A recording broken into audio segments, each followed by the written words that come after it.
Hello बच्चों, मैं शिखा learn smart with Ashok बकारिया की क्लासेस में एक बार फिर से आपका वेलकम करती हूँ। आई होप आप हमारे सेशंस जरूर देख रहे होंगे और आपको अच्छे से उसकी हेल्प भी मिल रही होगी। अगर कोई भी ऐसी चीज़ है जो डाउट में है, प्लीज़ हमें कमेंट करके बताइए, हम उसको भी पूरी कोशिश करेंगे क्लियर करने की। क्लियर? तो बच्चों, लास्ट जो हमने सेशन लिया था मैथमेटिक्स का, इंटीग्रल हमने शुरू किया है, तो इसमें हमने ये सीखा कि इंटीग्रेशन हम कैसे कैसे करते हैं। सबसे पहले हम जो बेसिक सिंपल सी होती थी वो सीखी थी, कुछ रूल से सीखी थी।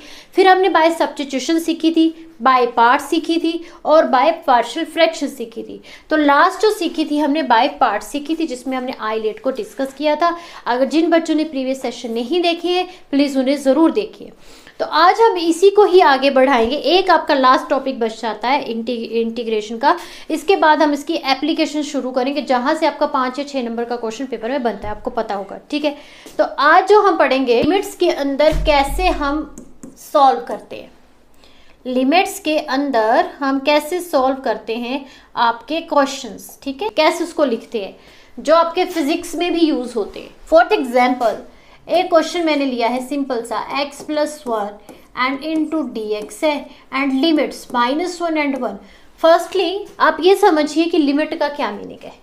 लिमिट क्या होती है? अगर मुझे बोला जाए कि तुम इस कमरे में 3 बजे तक रहोगे, 3 से 4 बजे तक रहोगे, तुम्हें रहना ही है, दैट इज योर लिमिट, कि इससे तुम बाहर नहीं जा सकते।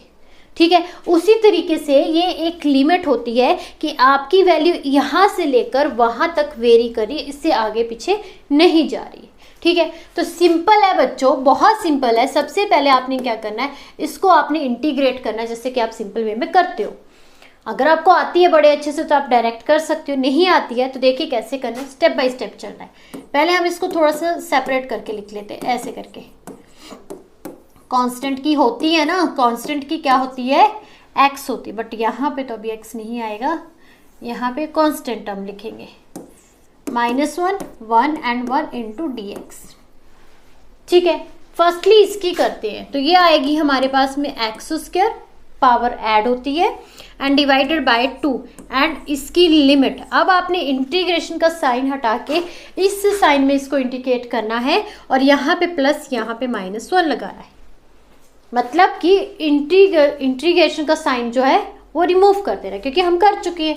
अब आएगा +1 की, 1 इज द कांस्टेंट टर्म, इसकी होगी x और अगेन लिमिट्स यहाँ पे और प्लस c, वो तो रहता ही रहता है, आपको पता है। अब इसकी लिमिट्स आपने पुट करनी है, तो लिमिट्स में क्या रहता है, जो भी आपकी अपर लिमिट होती है, ठीक है, वो x में भरनी है, फिर माइनस जो भी आपकी लोअर लिमिट होती है वो भरनी है इसके अंदर। किसके अंदर? ओनली x के अंदर, जो आपका वेरिएबल है। 1 2 के अंदर कैसे 1 भरोगे आप, 2 के अंदर नहीं भर सकते, वेरिएबल के अंदर। तो इसमें क्या करते हैं हम, ऐसे इसको लिख सकते हैं, x की जगह पे पहले अपर लिमिट भरेंगे power 2 and -2, sorry over 2, minus बीच में, क्योंकि रूल रहता है upper limit minus lower limit. ठीक है, माइनस, उसके बाद -1 पुट करेंगे यहाँ पे, -1 का होल स्क्वायर और यहाँ पे 2 ब्रैकेट क्लोज। ऐसा मत करना कि माइनस यहाँ पे करोगे, यार बीच में तो माइनस आ रहा है, पहले प्लस कर देता हूँ, नहीं, आपका माइनस जो 1 आएगा वो वेरिएबल के अंदर आएगा, x के अंदर आएगा। ठीक है, अब प्लस फिर से अपर limit minus lower limit, upper limit 1 minus lower limit -1 bracket close and plus c। अगर आप इसको ध्यान से नहीं करोगे तो काफ़ी बच्चे क्या करेंगे कि इसको डायरेक्ट करते हैं, यार प्लस लिखाते, देखते क्या बनता है। ऐसे भी कर सकते हो, लेकिन अगर स्क्वायरिक टर्म होगी तो क्या करोगे, फिर नहीं होगा ना ऐसे। ठीक है, अब क्या आएगा आगे, इसको सॉल्व करते हैं। देखिए क्या आएगा सॉल्व करके हमारे पास में 1/2, ठीक है, बीच में माइनस है एंड -1 का पावर 2 +1, तो 1/2 ये आया यहाँ पे, और इसका क्या आएगा +1 minus +1 and bracket plus c, तो ये आपका कैंसिल आउट हो जाएगा और ये आएगा 2 + c। मतलब कि जब भी आप लिमिट लगा दोगे ना बच्चों, तो कोई भी आंसर वेरिएबल में नहीं आएगा, कोई भी आंसर वेरिएबल में नहीं आएगा। आया कोई वेरिएबल में? नहीं आया, एक कांस्टेंट टर्म में आया। तो इसके पीछे आप सी को हटा भी सकते हो क्योंकि हमारा सोल्यूशन जो डन हो गया। हमको सी क्यों लिखना पड़ता है, पहले सी की कहानी सुनिए कि सी लिखते क्यों है, क्योंकि सारे जो आंसर आते हैं इंक्रीजिंग पैटर्न में पढ़ते हैं। अगर आप एक्स स्क्वायर की कर रहे हो, आपका आंसर आता है एक्स की पावर 3/3, एक्स की पावर 4, मतलब इंक्रीजिंग में बड़ा है। तो कांस्टेंट लगा के हम ऐसे सपोज करते कि कहीं ना कहीं तो इसका एंड होगा ही होगा, कहीं ना कहीं तो जाके इसका आंसर मतलब पूरा आ ही जाएगा। इधर सपोज कर लो सी है, कोई भी कांस्टेंट टर्म है, पर लिमिट के केस में आपका आंसर ही पूरा का पूरा 2 आ गया तो क्या करोगे, 2 ही लिखोगे। इसमें आपने सी नहीं लगाना है। आफ्टर लिमिट जैसे यहाँ पे आपने यहाँ तक इसको इंटीग्रेट किया, सी ठीक है चल रहा है कोई बात नहीं, जैसे आपने लिमिट्स लगा दिए सी को हटा देना, सी नहीं लिखना, इस चीज़ का ध्यान रखना, ठीक है। अब जैसे एक और अलग तरह का क्वेश्चन हम करते हैं, आपकी बुक से क्वेश्चन लिया है मैंने ये, ठीक है। लिमिट आपकी 2 से 3 पे जा रही है and 1/x and into D x है, ठीक।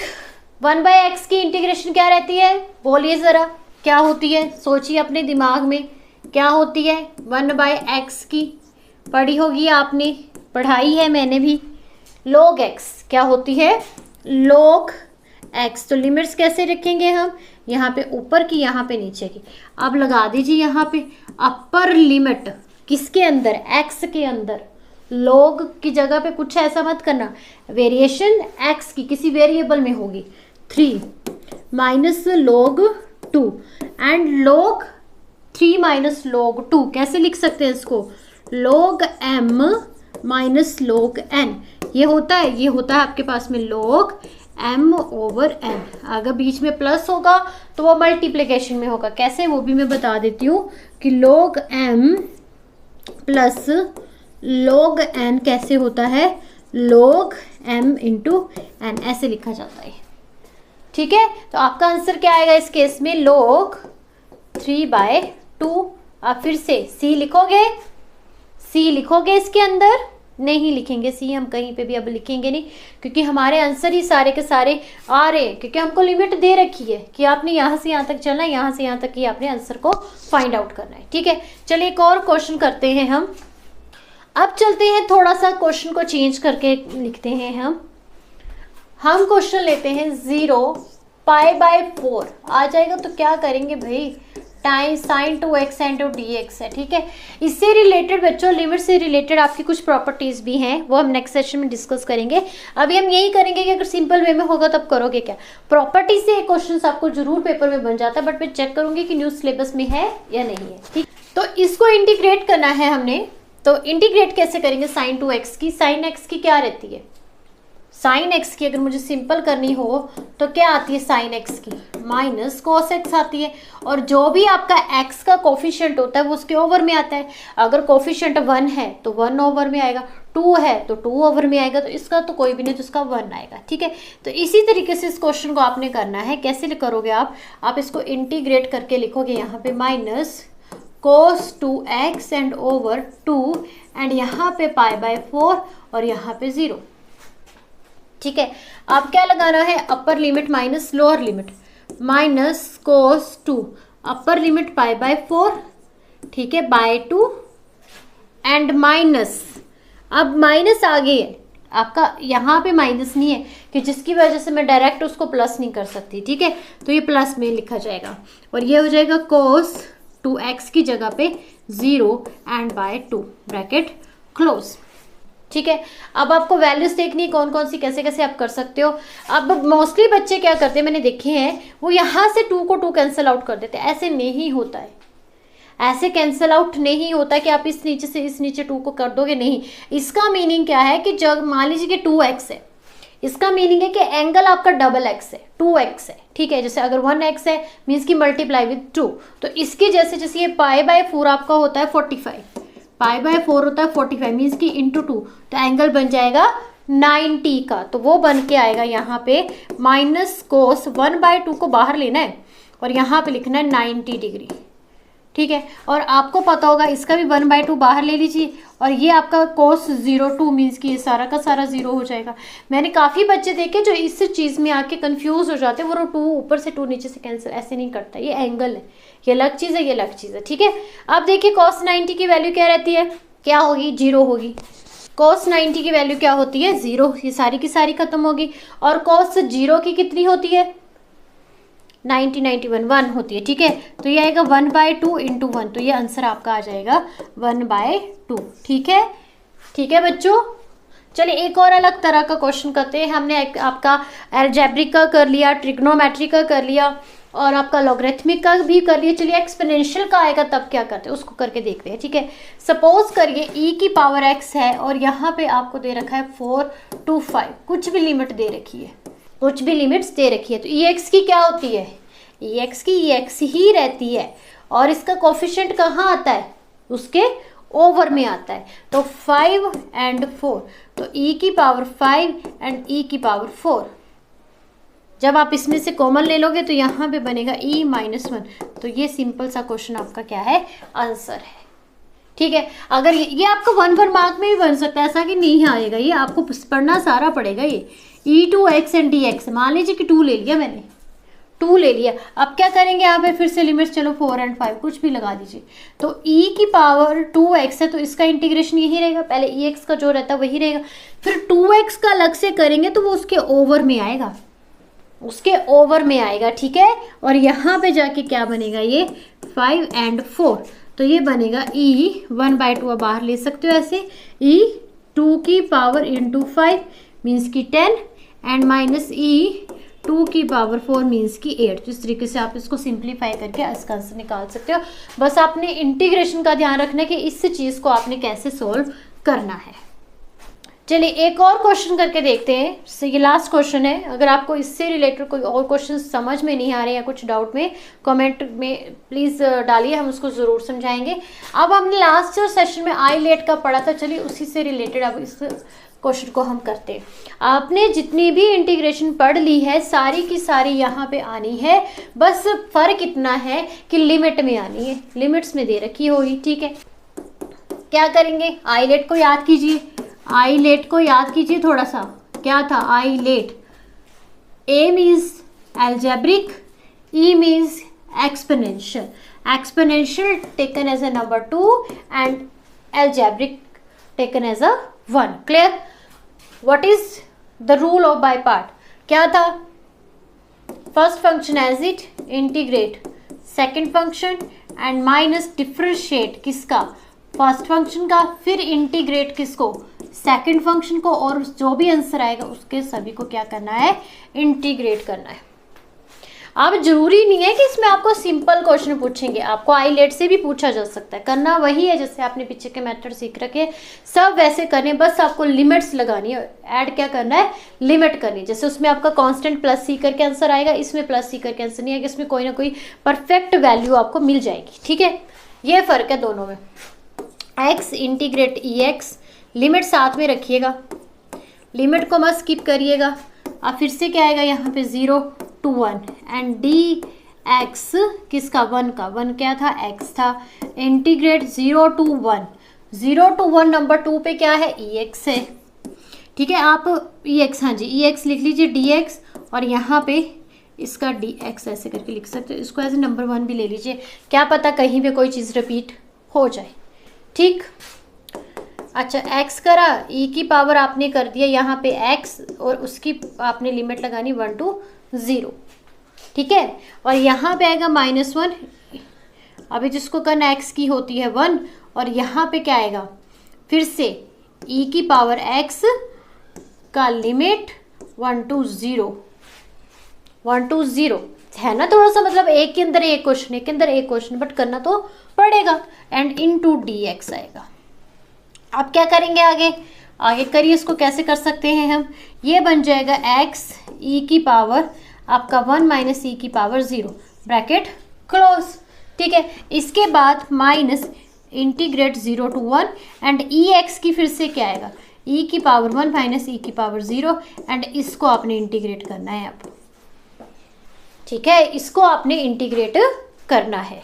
तो बच्चों देखिए आगे क्या आएगा हमारे पास में, e की पावर 1 मीन्स कि x इंटू ई, ठीक है, एंड यहाँ पे आएगा e की पावर 0 मीन्स की 1।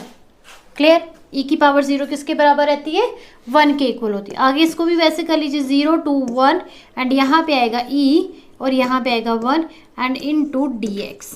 ठीक है, अब अगर आप इसको चाहते हैं करना तो देखिए इसको करेंगे कैसे। पहली बात यह है कि जब भी आप एक्सपोनेंशियल फंक्शन को देखोगे तो वो किसी न किसी वेरिएबल के साथ रहता है, किसी न किसी वेरिएबल के साथ होता है, चाहे x हो चाहे y हो, तभी हम उसको इंटीग्रेट कर सकते हैं। तो जब हम इसको खोल के लिखेंगे जैसे कि -1, ठीक है, 0 to 1 एंड ई एक्स आ गया and minus minus plus plus, तो यहाँ पे आएगा 0 to 1 एंड 1 dx। तो इसका तो आप कर लोगे, जैसे कि आएगा x 1 एंड 0, तो x आपका आएगा यहाँ पे आंसर इसके अंदर प्लस x। लेकिन इस केस में आई थिंक आपको कोई ना कोई वेरिएबल चाहिए, या तो इसको आप ऐसे भी समझ सकते हो कि जैसे e की पावर 1 होती है ना, ठीक है, वैसे आप ले सकते हो e की पावर 1, बट इसमें हम x कैसे लेंगे, तो x नहीं आता, इसको बाहर ले सकते हैं क्योंकि एज ए कॉन्स्टेंट हम ये ले सकते हैं, तो ये भी x ही आएगा, तो ये कट जाएगा, तो आपका आंसर यही बनेगा कि x e -1। ठीक है, अगर किसी बच्चे को इस चीज़ का पता है तो प्लीज़ कमेंट करके बताएं, अगर नहीं है तो मेरे ख्याल से तो ऐसे ही होना चाहिए कि e as a constant term है, जैसे कि e की कोई ना कोई वैल्यू होती है, e is the constant term. वो कॉन्स्टेंट टर्म कब तक नहीं होती, जब तक उसके ऊपर कोई वेरिएबल होता है। जैसे ही आपने उसके ऊपर कोई कांस्टेंट टर्म लगा दी तो ये कांस्टेंट टर्म में कन्वर्ट हो गया। तो इस केस में जैसे e को हम बाहर ले सकते हैं, फिर अंदर 1 बच जाएगा, तो वो होगा आपका x इंटू dx आएगा, तो ये बन जाएगा e बनेगा, e आया, मैं तो 0 कह रही थी, ठीक है, e आएगा। तो ये कैसे करेंगे, देखिए इसकी मैं बात कर रही हूँ यहाँ पे, सिर्फ इसकी -0 to 1 and e 1 into dx। तो e मैंने बाहर ले लिया, ठीक है, क्यों, क्योंकि e is the constant term, कोई वेरिएबल उसके साथ नहीं है, तो यहाँ पे आएगा dx and minus e x यहाँ पे बनेगा and 1 0 and minus e 1 minus 0, then ये बनेगा माइनस ई। ठीक है, और आगे इससे मल्टीप्लाई करेंगे तो 0, तो यहाँ पे बना प्लस x, तो ये आएगा माइनस ई प्लस x, तो ये आप इसके साथ में लिख सकते हो। बात समझ में आ गई बच्चों, ठीक है। तो बच्चों आज के लिए इतना ही, मिलते हैं हम नेक्स्ट सेशन में। नेक्स्ट सेशन में हम चेक करेंगे कि प्रॉपर्टीज़ आपके पेपर में इंपॉर्टेंट है, मीन्स कि सिलेबस में है या नहीं है। अगर है तो प्रॉपर्टीज़ हम डिस्कस करेंगे। प्रॉपर्टीज से क्वेश्चन ज़रूर पेपर में आता ही आता है, 101% है कि आता ही आता है, वो हम करेंगे नेक्स्ट सेशन पे। अगर इससे रिलेटेड आपको कोई भी डाउट है प्लीज़ कमेंट करके हमें बता सकते हैं, कोई भी ऐसी प्रॉब्लम है तो डिस्कस कर सकते हैं, बता सकते हैं। और अगर वीडियो आपको अच्छी लग रही है प्लीज़ उसको लाइक भी कीजिए और बच्चों के साथ शेयर भी कीजिए, ताकि हमारी भी थोड़ी सी मेहनत, मतलब जो हम कर रहे हैं उसका थोड़ा सा भी हमको फ़ायदा हो। और आज के लिए इतना ही, थैंक यू फॉर वॉचिंग।